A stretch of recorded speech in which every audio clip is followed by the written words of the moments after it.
What's up, everybody? Welcome to the Fantasy Flex podcast from the Action Network and Fantasy Labs. I am your host, Chris Raybon. NFL Week 11 is here, and this is your Week 11 waiver wire episode. As always, I am joined by one of the most accurate fantasy rankers in the game, the odds maker, Sean Kerner. Sean, how's it going? Pretty good. Yeah, I'm coming off an even week, so of course I had a profitable week. Although I can't hit a convince me prop to save my life. It's like the third week in a row I've lost a brutal one by a half. Whatever. Hopefully I can break that streak this week along with the odd number weeks. But how about you? It was a pretty shaky week. Had the Niners to cover at 5.5, and of course all those mixed kicks. You felt like Debo. You felt like Debo. Yeah, right. But I mean, he still finishes the top 6 kicker. We gave him out on this pod, so hopefully people still were able to benefit off that. But yeah, kind of up and down, pushed on the Sunday night game. I mean, the Monday night game. Sunday night game total. So all in all, looking to move on to week number 11, and we'll get into our favorite waiver ads at each position. But just want to remind everyone before we get started talking all things NFL, Sean and I have teamed up with Draftkings, and they've got a new way to play fantasy basketball with some serious cash prize wins. It's called Draftkings Pick 6. Sean, you and I, we both love watching the NBA, so of course this is right up our alley. And here's how it works. You pick 2 to 6 NBA players and choose if they will have more than or less than of a stat, stuff like points, assists, rebounds. It's peer-to-peer, so you lock in a lineup, and you get to compete against opponents for a shot at huge cash prizes. One of the plays that I am looking at on this slate in particular is a Tyler Hero less than on his 3-point projection of 3.5. I just think he's been super hot. He's going to cool off one of these days. Sean, what about you?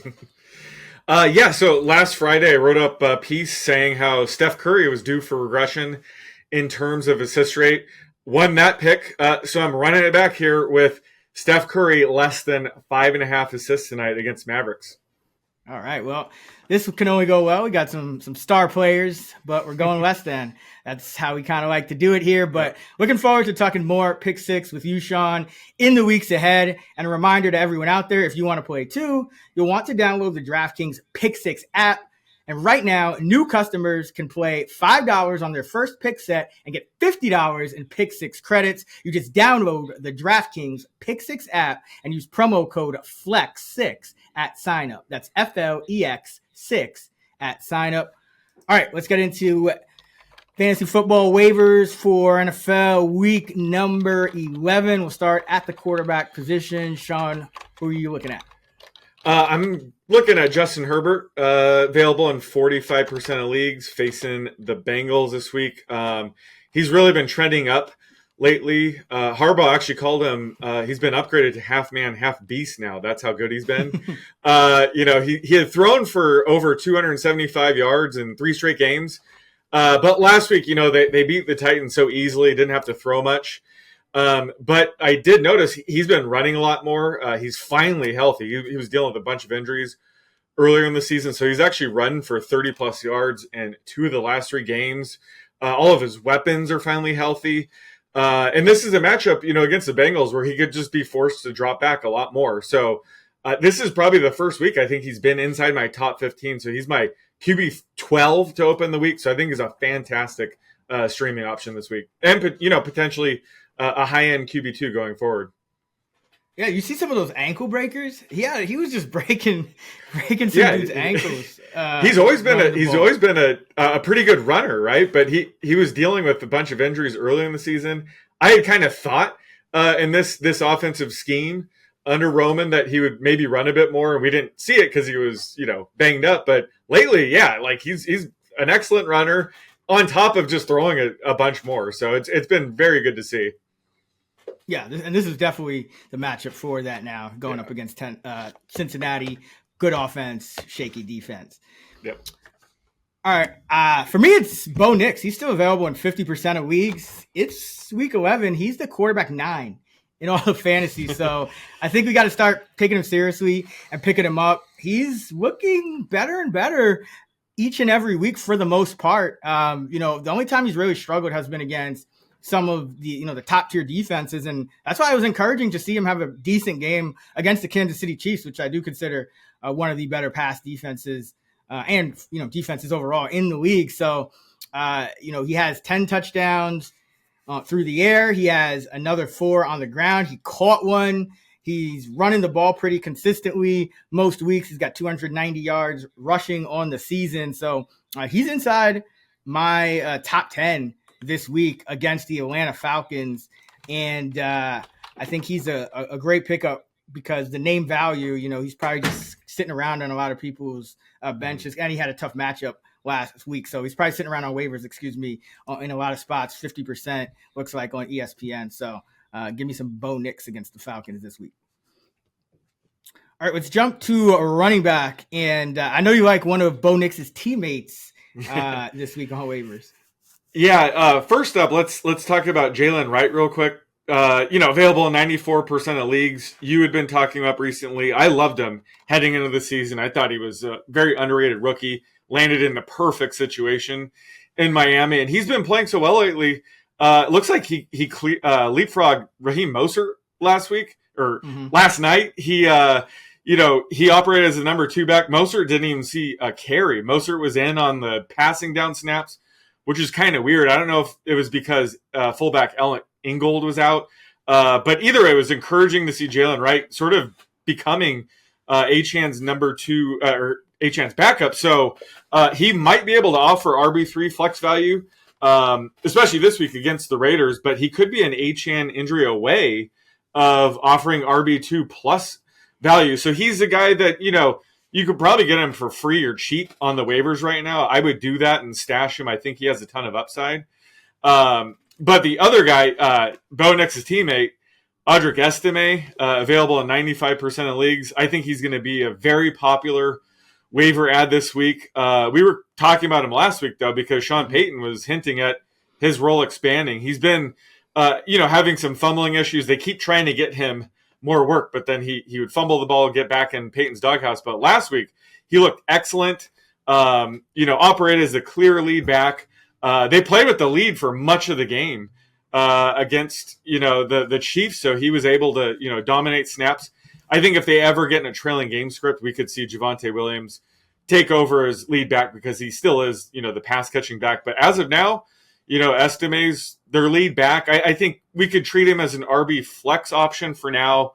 Still has fairly limited upside. This could be, a hot hand situation where just last week he ended up being the lead back.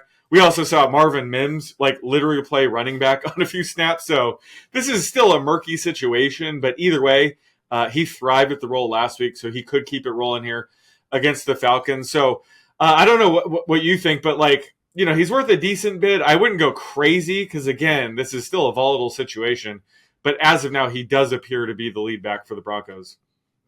Yeah, the only thing that would stop me from putting in a massive bid is that he's still more of, as you kind of pointed out, a 2-down, early down guy. And there's 3 guys in this backfield. So anytime, he has a bad game or two, and there's only, half the season left now, but anytime he has a bad game, you can kind of increase the work of the other guys. So this is a backfield that's just going to be tough all year. But the writing's been on the wall for Javonte Williams most of the year. I know he had a couple of good games mixed in there, but it seemed like all year Sean Payton was looking for a reason to go away from him, and he really wasn't putting up good efficiency for most of the year. So I do think Estime continues to be the leader for that early down role. And, this week they're in a good spot as a home favorite against the Falcons. So not a bad running back start this week, but on weeks where they're trailing or expected to be in a trailing game script, I think you'd see Javonte still projected for some decent passing down snaps, and McLaughlin will still mix in as well. But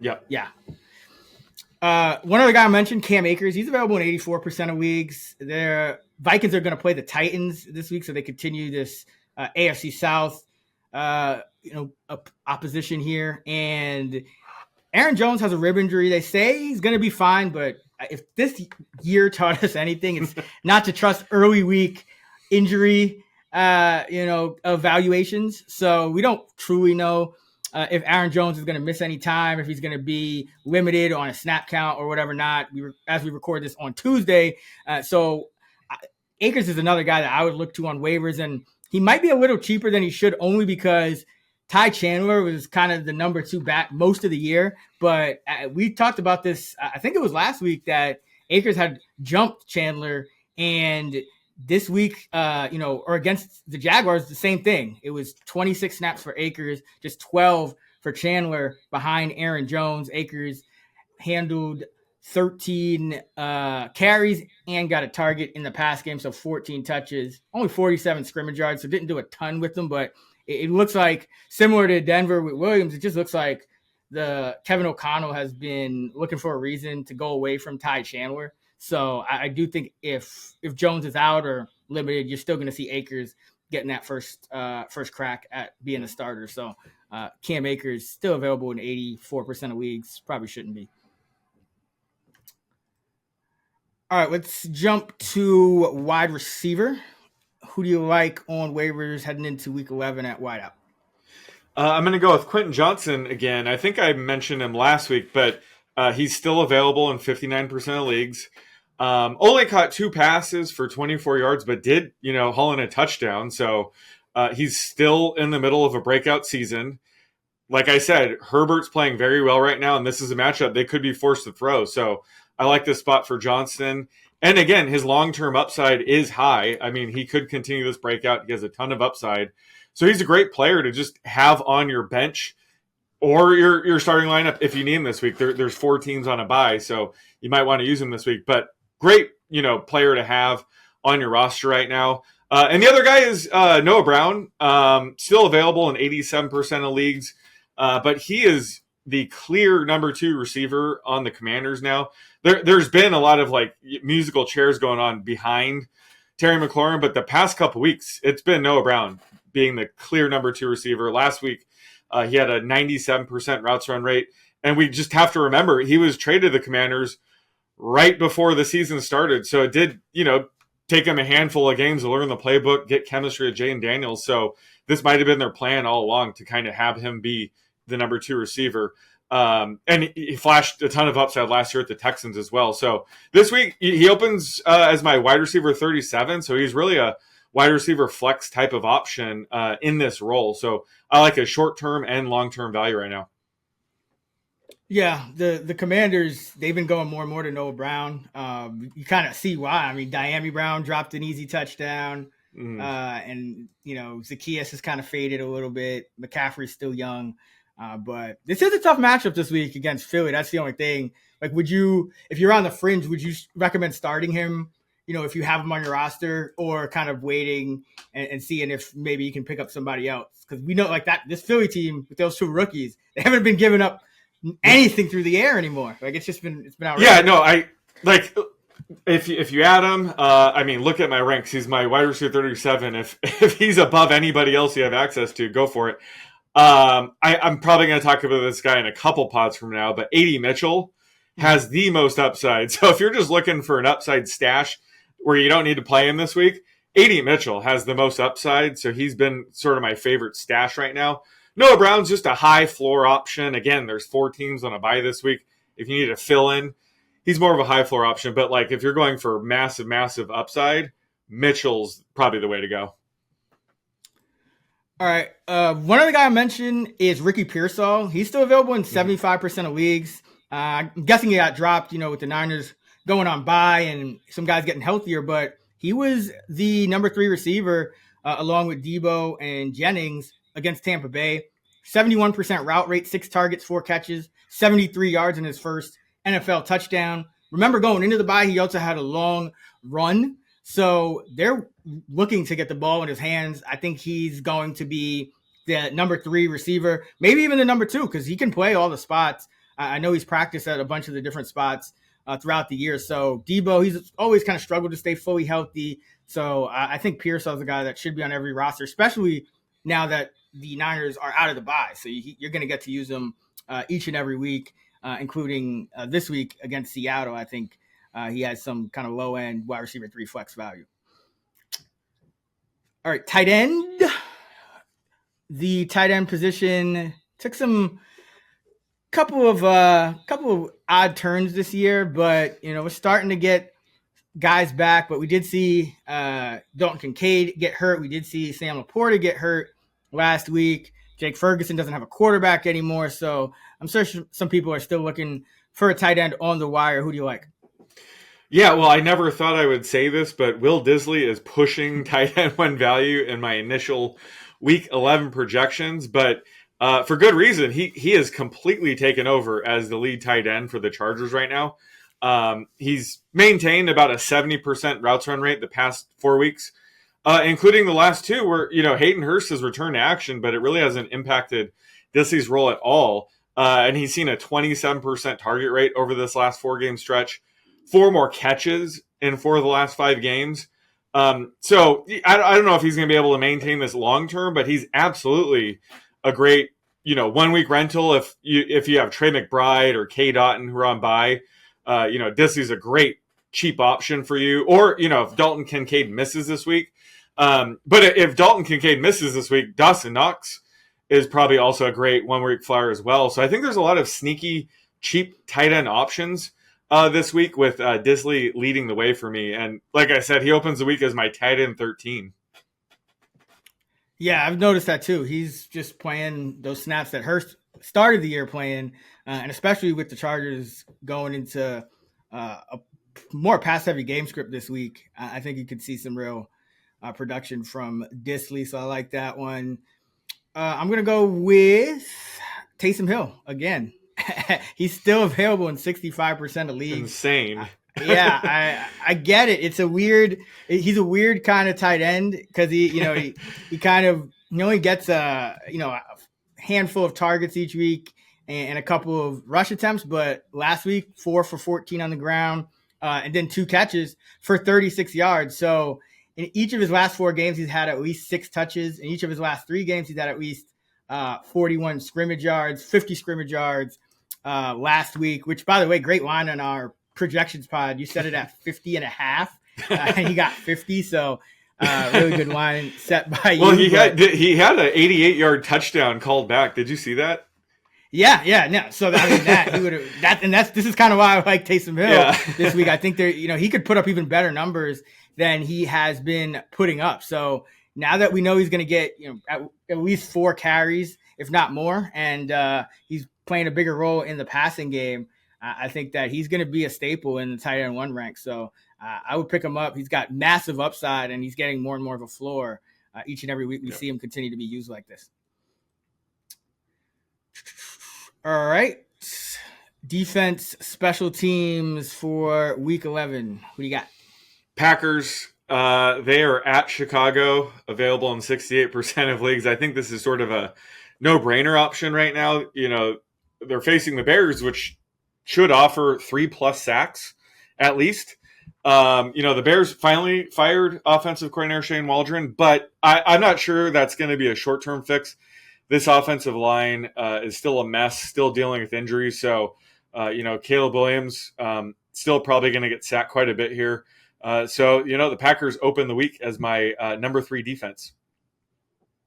Yeah, they're actually my number 1 defense. We'll see. Nice. If they don't get the Braxton Jones and Darrell Wright back on the tackles, that offensive line it looks completely different. I mean, you scored 3 points against the Patriots. It's more than just your offensive coordinator. There's some severe line issues, and I think Caleb Williams at this stage in his career just not good enough under pressure to make up for a bad offensive line, regardless of how good the receivers are, and they've been underperforming as well. So, it's just a tough spot, and the Packers, they've had some extra time off, so they're going to come out ready. Good spot for them. I'll go with the Texans. They are also in my top 5. They're at the Cowboys, and they're still available in 55% of leagues. Philadelphia going up against Dallas was the number 2 defense on the week. 3 sacks, 4 fumble recoveries, a pick, just 6 points allowed. And, whether it's Cooper Rush or, maybe Trey Lance even gets more time at quarterback for Dallas. Either way, not a good situation. And this Texan defense, I mean, they did what pretty much no one's been able to do, make Jared Goff throw some incompletions. And not only some incompletions, he was getting picked off. He got picked off 5 times by this Texans defense. So nothing to sneeze at. I know they are dealing with some injuries, but they continue to play well. D'Amico Ryans, it's just kind of a synergistic effect, I think, with all the guys in that scheme. But they're playing really well. And you can hold up it like that against Detroit. I know they ended up losing the game, but I blame that more on Slowick and the offense. Mm-hmm. I think this Texan defense could have a massive game. It's not really a road game either. At Dallas, interstate matchup for them. All right, let's close it out with kicker. I'm going to go with your boy here, Jake Bates. At home against the Jaguars, available in 60% of leagues. The Lions have the highest team total of the week. Should be able to get into Jags territory with ease multiple times here. Although they might blow them out, so they're probably going to be a little bit less aggressive, especially on 4th downs, and just set up Bates potentially for even more field goal attempts. And I just think he's a very high floor option, playing at home in a dome. I don't know if we're going to see any weather this week, but that's always nice this time of year. And he's coming off the game winner. His confidence should be extremely high here. He hasn't missed a kick yet this season. And just made the 52-yard game winner. So what's not to love about Jake Bates this week? He is my number 3 kicker this week. I have a guy available higher than that, but I didn't have the moxie to do it. I think you do, though. Oh, yeah. Jake Moody. We're going right back to him. The Niners are still the kicker 2 on the year combined. And Moody, he missed 3 kicks last week? Get chastised on the sideline by Debo. He still finishes tied for a top 5 kicker spot among 28 teams last week. So I think you got to go right back to him. He's my number 2 kicker on the week. Bates is my number 1. Moody's my number 2 in this spot. So I think you go right back to him. 63% of leagues, he's still available. And Shanahan gave him the vote of confidence. Said, hey, at the end of the day, you're only as good as your last kick. He hit the game winner too. If you can miss 3 kicks and still finish, tied for the top 5 spot, I think you're in pretty good shape. You can't really predict missed kicks from one week to the next. Yeah. So I like Jake Moody, San Francisco, pretty high team total as well against the Seahawks at home. Yeah, and props to the long snapper, physically getting in the way of it, but also, backing up his teammate after the game, saying, he has confidence and stuff. Kudos to the long snapper, I think. Oh, yeah, Tabor Pepper. He's one of the best long snappers. All right, that's going to do it for NFL Week 11 waivers episode here on the Fantasy Flex. Make sure to subscribe to the Fantasy Flex podcast so you don't miss an episode all season long. And don't forget, FantasyLabs.com for all of our fantasy football content. You can find Sean on X at @_oddsmaker. I'm at Chris Raybon. We're at those same handles on the free award-winning Action Network app. Until next week, let's get this money.